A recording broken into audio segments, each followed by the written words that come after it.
আসসালামু আলাইকুম, কেমন আছেন সবাই? চলে আসলাম একটি মজার রান্না নিয়ে। আশা করি সবার কাছে ভালো লাগবে। আমার তো অনেক পছন্দের। এখানে আমি জর্দা সেমাইটা রান্না করে নিচ্ছি।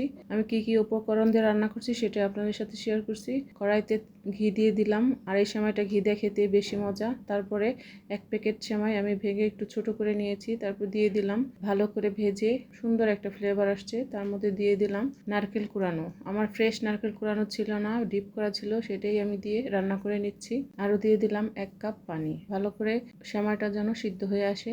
এর মধ্যে দিয়ে দিলাম পরিমাণ মতো চিনি। চিনিটা আপনার পছন্দ মতো, আপনি যেরকম মিষ্টি খেতে পছন্দ করেন সেরকম অনুযায়ী দিতে পারেন। তারপর এর মধ্যে দিলাম সামান্য লবণ। মিষ্টি খাবারে লবণ দিলে স্বাদটা কিন্তু বেড়ে যায়। আরও দিয়ে দিলাম 2 টুকরা দারুচিনি ও 2 টুকরা এলাচ, সুন্দর একটা ফ্লেভার আসার জন্য।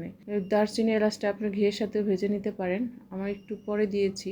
ভালো করে নেড়ে চেড়ে আমার সেমাইটা যখন প্রায় রান্না শেষ, তারপরে দিয়ে দিলাম এখানে বাদাম কুচি ও কিশমিশ।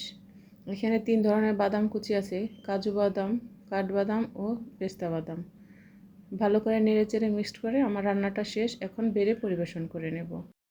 এর উপরে দিয়ে দিলাম 1 চামচ গুঁড়া দুধ। গুঁড়া দুধটা সুন্দর করে নেড়ে চেড়ে মিক্সড করে সুন্দর মতো সাজিয়ে নিলাম। আপনারা চাইলে মেওয়াও ব্যবহার করতে পারেন। আমার রান্নাটা শেষ। আশা করি সবার কাছে ভালো লেগেছে। সবাই ভালো থাকবেন। আল্লাহ হাফেজ।